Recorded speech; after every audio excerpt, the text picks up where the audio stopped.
Hello, I'm Dr. Kirby Thompson, licensed naturopathic doctor and acupuncturist, owner and operator of Wildflower Wellness. And today is Dr. Kirby's pick, January 2022. And this is the first time we've ever done anything, hey, get started good. I'm pretty excited. So our topic for January 2022 are health tips for the new year. It is common for most people to make New Year's resolutions regarding their health and wellness.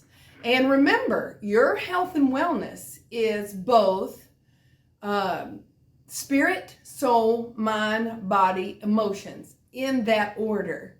And it is so very important to do all of the things when we're doing that. So let's do some things that we may need to look up for the upcoming year. And part of that is the last couple of years.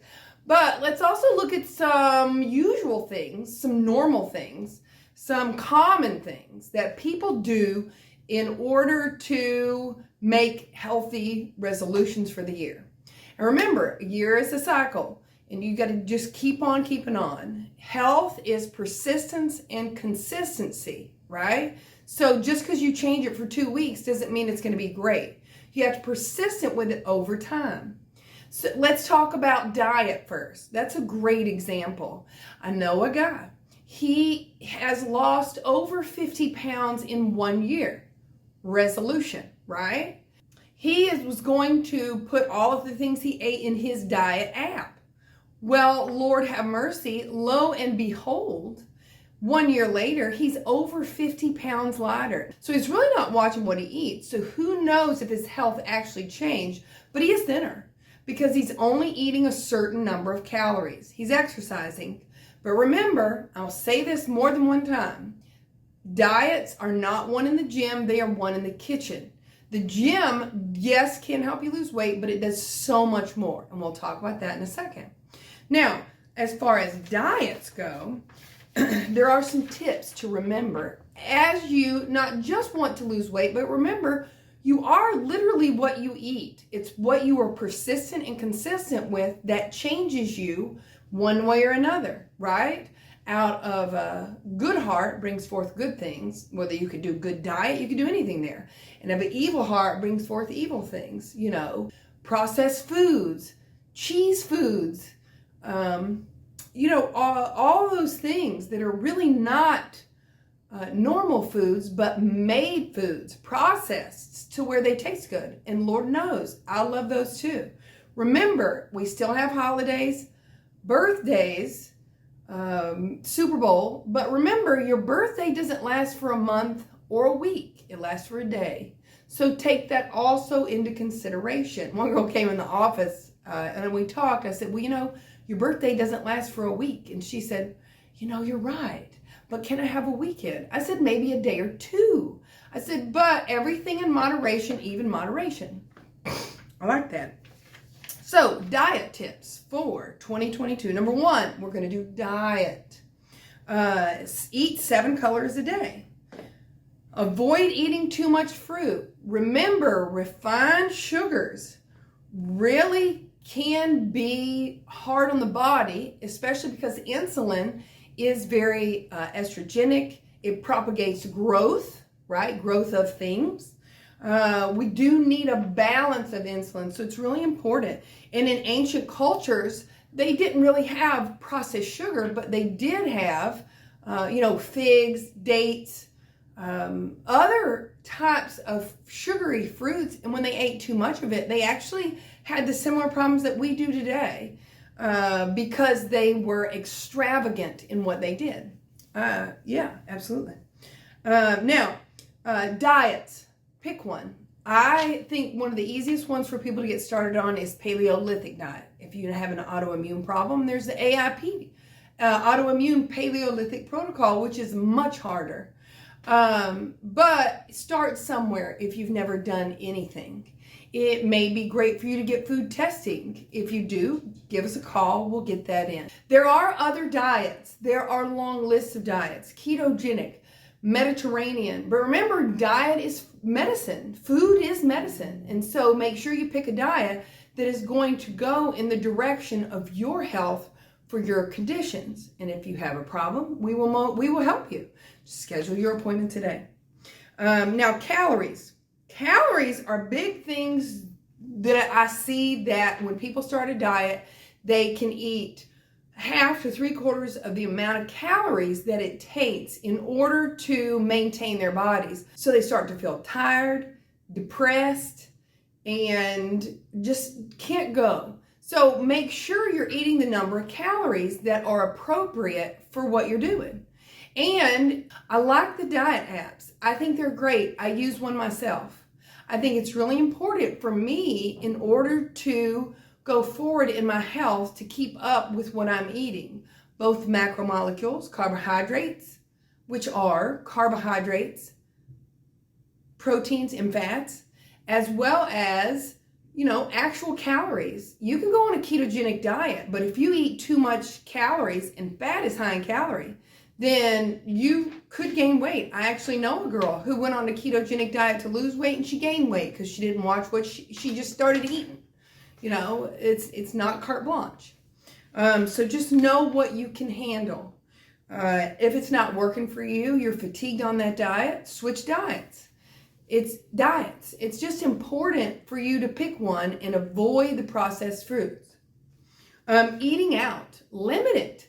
You don't know what's in there. There was one restaurant that was reported on a news show. I used to listen to NPR all the time. It could have been there, but I'm not sure. But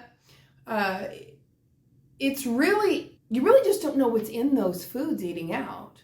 I heard on a news show, this was a few years ago, that one of the very popular restaurants, they did some analysis of the meat, and they could not identify 2 of the chemicals in the meat. And so they had to send that for further study.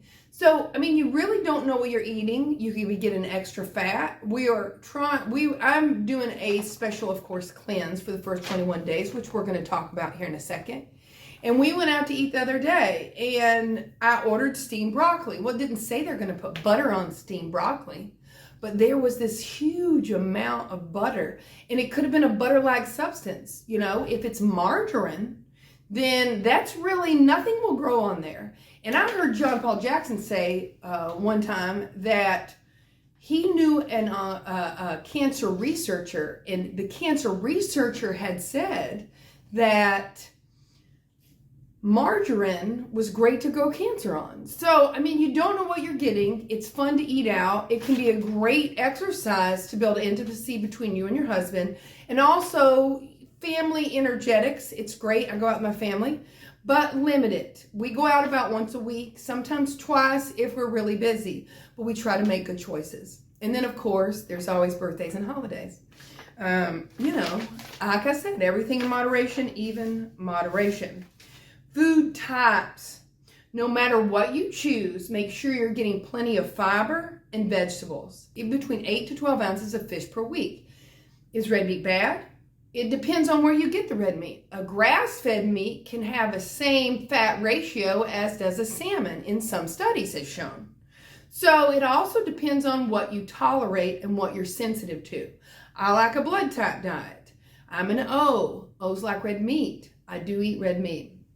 My husband, he tried to cut back on red meat when we met, and after we dated for about 6 months to a year, he said, I've never eaten so much red meat as I have dating you. Because, of course, we try to get the grass-fed because that is the best.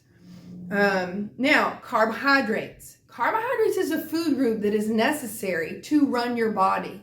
To cut it totally out may not be the best thing for you unless you are using that to address a disease, right?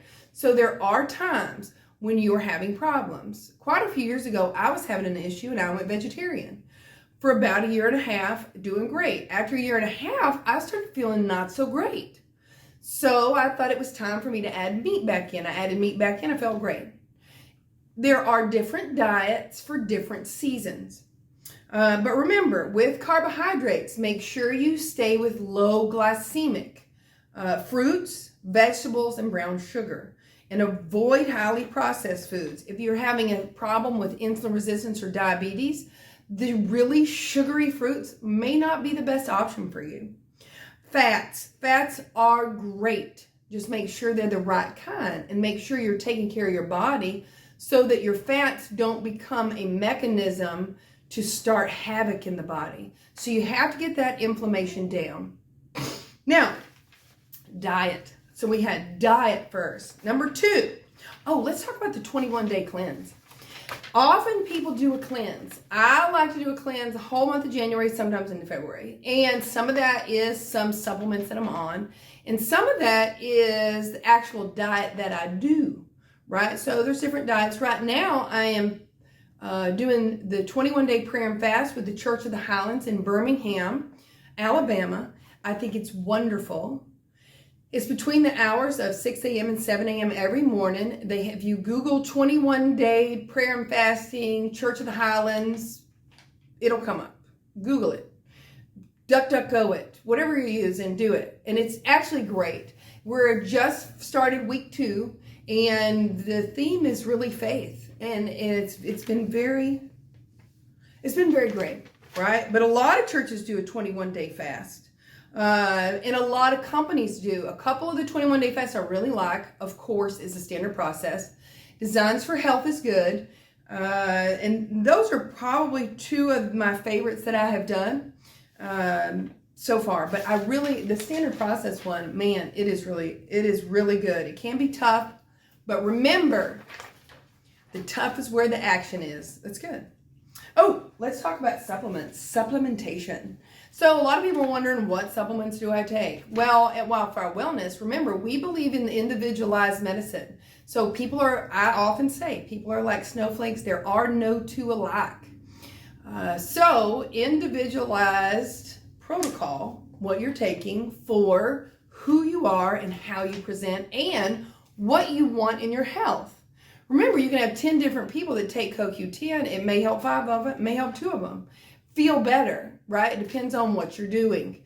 But if you'll notice, I do suggest basics. So just off the basics, if you want to take stuff to be healthy, make sure you are taking a good multivitamin.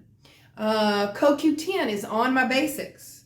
Ubiquinol is good too. Again, that would depend on the person. Magnesium is cofactor to over 300 different reactions in the body. It really does stimulate health, mind health, reproductive health, detox health, heart health, vascular health. Has been shown to be associated with that. A B complex. Remember, B vitamins are also cofactors for blood sugar regulation, energy production, hormone balance, brain function, vitamin D. Make sure you get your levels checked. It's a very common thing to see low levels if you are not supplementing. So make sure you get those checked, and if you do, get on it. Omega-3s. Omega-3s are so important for both immunological, cardiovascular, liver, detox, and brain health. Very important. Remember that brain runs everything. And if your gut's jacked up, we'll talk about that in a minute, then how can your brain function well? Because there's a lot of neurological tissue in that gut. So there's our basics. That's just basics. Now, it is always a good idea to get yourself checked out before starting any new supplement, protocol, exercise. So make sure that you check with your natural health care provider before starting any of these. And if you're taking any prescriptions or being treated for a condition, make sure it's okay with your prescribing physician or primary care before starting any new supplementation program. So if you'd like help with that, you need help, hey, we're here for you. We appreciate you, and we look forward to working with you. Ta-da! Sleep. Now, remember, sleep's not rest, but I see a lot of sleep problems, and I see sleep problems can be solved simply. So, remember, it's not overnight. Just because you turn the TV off an hour before you go to bed one night, that's, you got to do 3 to 6 months. It's persistence and consistency. I've had coffee this morning, so if I'm talking too fast, let me know. So if you're having problems with sleep, start with sleep hygiene. Have a regularly scheduled time to go to bed. 10 p.m. is a great time that has to do with the melatonin cycle. It is great. Turn off the TV 1 hour prior to sleep. Remember that TV is very stimulating to the nervous system. So stimulating to the nervous system that there is actually a research study. They told us about it when we were in school. And in that study, they found that your metabolism was higher staring at a wall than watching TV. I think that sympathetic nervous system stimulation from that TV could have a lot to do with that. At least some. Because remember, sympathetic nervous system is not great to go to sleep. That's why another thing, do not have serious conversations before bed, or stressful or business conversations before bed. Go to bed. Get out a good book. Calm down in the bed 1 hour. No napping, and make sure you have a dark environment and turn off the TV. The effects of caffeine can last over 7 hours. So if you're going to bed at 10, when do you need not to drink caffeine? I usually tell people cut it off at 12. Remember, a little caffeine, a little coffee it's been proven for a lot of people, not everyone, to be helpful. But if you do it all day or at the wrong times, that's too much. So make sure you cut that off so that you'll be able to sleep in the evening. I think my husband does that a lot. I'm not at home, so I don't know. But I think he has an afternoon cup of coffee and then he has trouble sleeping. Anyway, that's so funny. Also, turn off the phone. Remember, if you're on that phone, it's just like being on TV. It's a screen. It does those lights. It's very stimulating. Turn it off 1 hour. Now, if your best friend calls you before bed, there's nothing you can do about it, talk to them. But make an effort an hour before sleep to actually be calm. Do some breathing. Exercise regularly. Exercise helps so much with your health. Circulation, hormone balancing, digestion, mind function. We're going to talk about that in a minute. And that's it for sleep. So we have diet, we have 21-day cleanse, we have sleep. Now, let's do mental and emotional health. It is often that people say, I'm going to conquer my anxiety, I'm going to conquer my depression. Remember, don't use that word my. You're giving ownership to it. The anxiety, the depression. In fact, I felt a little anxious this morning. Gave it to God. Doing well. Praise the Lord. Now, for the mental emotional health, we talked a little bit earlier about gut health. Gut health really is important for that mental emotional health. That can be a physical aspect. There are other serious physical aspects, so it's important for you to get, checked out. Anemia. You can have anxiety, blood disorders, neurological problems, cardiovascular issues, kidney problems. So make sure that you're getting your blood work, you're getting examination, you're doing all that. But sometimes in fact, I had a lady come in one time and we put her on we evaluated her, put her on things for gastrointestinal health. And she said, oh my Lord, I feel like a different person. No more stress and anxiety. It was it was cool. You can see that happen as you address your individualized health. So that's really important. Another aspect of mental emotional health is mind and thinking. This year, we're going to have hope. We're going to have faith. This can be tough because of the last couple of years. Now, some people have just let the last couple of years get away with them, and some of that's the media. So it is really important to set aside all those things that may or may not be true even. So make sure you're doing your research before you go nuts and fly off the handle and become depressed and anxious about what's going on around you. Remember, the Lord did not create you to do that. And in the words of Troy Brewer, he says you turn off the news. In the words of Troy Brewer, he says, get your head out of the lap of Delilah. Now, be aware of what's going on, but don't buy into it. Buy into what the Lord says about you. I love that. That is so true. And about your circumstances. Pray for protection and trust the Lord. Remember, hopelessness. I heard a guy speak just yesterday. He said that he has seen hopelessness stimulating disease and that people are dying of weird things. I think that's interesting, and I can see how that would be, so I looked up some documentation to support what I'm going to say. A few of the conditions that were associated with hopelessness were headaches, body pain, Alzheimer's disease, epilepsy, and multiple sclerosis. And that's just a few. Can you imagine what that's doing to your neurological system? It's important to see where your heart is with that, what the root is, what is important. Take time for meditation. But remember, always have hope. Hope. Find your rooting and grounding in the Lord. Get your mind on God and off of your circumstances. Things get hard and there are tragedies. It is important to take time to grieve those. You all know my mother died. That was a big tragedy, and I'm taking time to grieve that. But praise the Lord, my world has not crumbled because of it, although it has been tough since she died, because she was a big part of my world. It is really important to surround yourselves with believers and like-minded people that are going to build you up and encourage you. Read your word, meditate, don't just talk, listen. Sometimes it's hard. I had trouble with that this morning when I was in my prayer time. I kept wanting to talk, and I need to listen.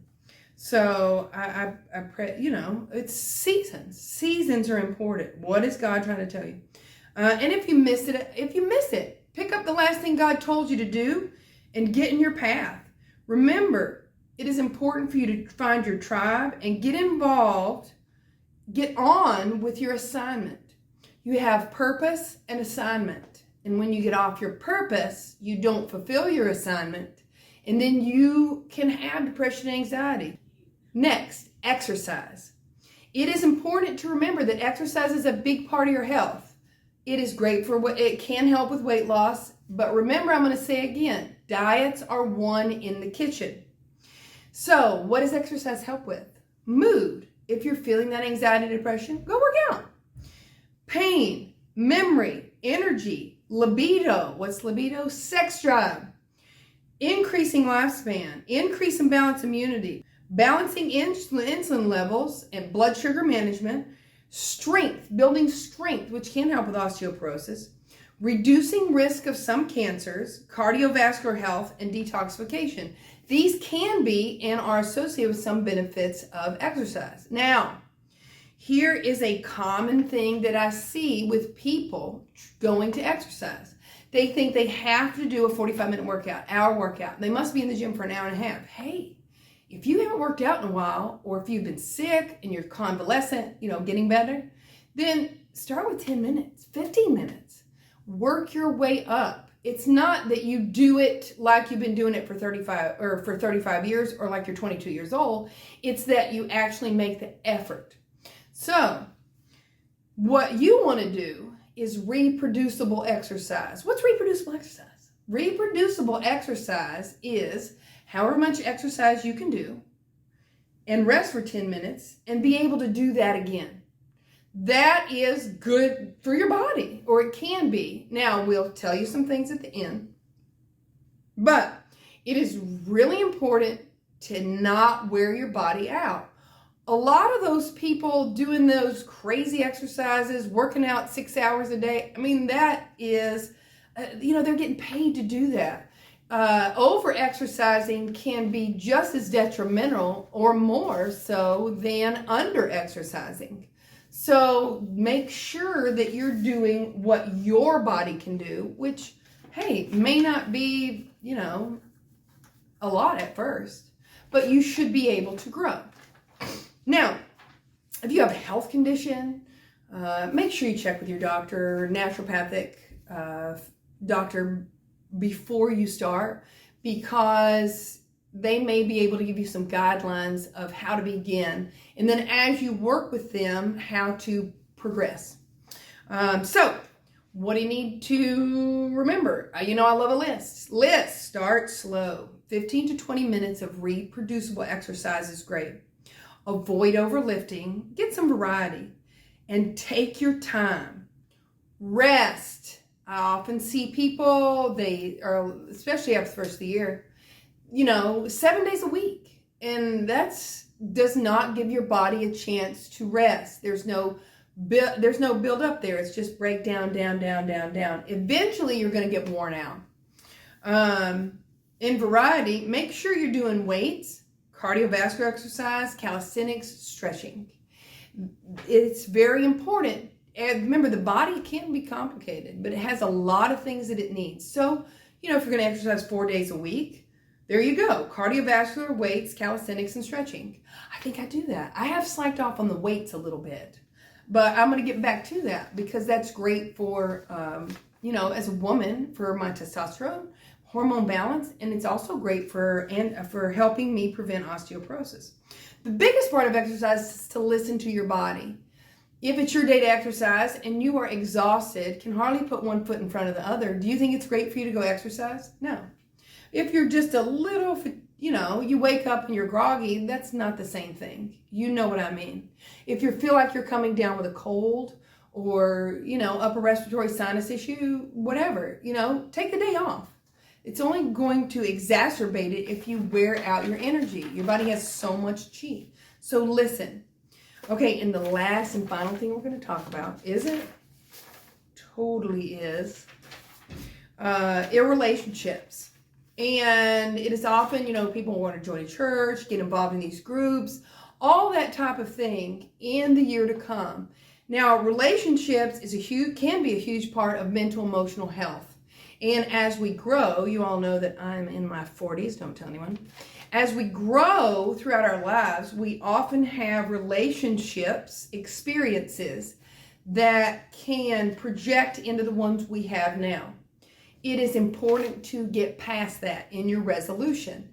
In order to help you with that, it is very important to remember these few things. Number one, it is hard to have a close, tight-knit sister-brother relationship with more than 3 to 4 people. Why? Because it's time. You work, you have family. And so these tight-knit friendships, if you have 3 to 4, hey, you're doing well. I know people only have one friend, and that doesn't include their family and that doesn't include their spouse. That is very, very important. And remember, and the second thing is there are different levels of friendship. I work with a lot of people and, we're pretty tight-knit where I work, but, I don't call them every day. And, it's very important. I have a girl, I just love her, Fatima Jadidi. Anyway, I love her. I have not talked to her since before COVID, but she is a precious woman to me. And I know that if I call her, she'll be delighted to talk to me. So remember, there's different kinds of friendships. Everyone is not going to be everything to you at one time. Remember too, if you're the new kid on the block, people don't know you. They're feeling you out. So it is really important for you to put your best foot forward and to think the best of others, because give them the grace that God gave you in that maybe they've had a hard day. Maybe, they're had close relatives that died too. Maybe their health is poor. Maybe they feel like crap today. And then give yourself grace. If you weren't perfect in that situation, or you said something you shouldn't have, avoid being guilty about all that. Take every situation as it is, and, if it's something you need to pray about, pray about it. If something you need to apologize for, apologize. But most of the time, let it go. Be yourself, be better. I heard a guy speak the other day, and he said, practice, practice, practice, practice, practice. And then he ended with a question, makes perfect? No, it makes it better. But Jesus was perfect. We are just doing the best we can to get there. So be kind to yourself, be kind to others, allow everyone grace. And speak truth. A lot of times in today's day and age, we don't want to speak truth because it's going to hurt someone's feelings. Now, you should not browbeat someone, of course, but speak truth and don't believe a lie or play into a lie. So make sure you're honest both with yourself, with God, with yourself, and with others. And if there's something you need to work on, pray about it and trust God to tell you. And hey, if you want to schedule with us, give us a call or visit us online at www.wildflowellnessllc.com. Remember, give us a like, a share, and follow us on YouTube, Facebook, Instagram, and Twitter.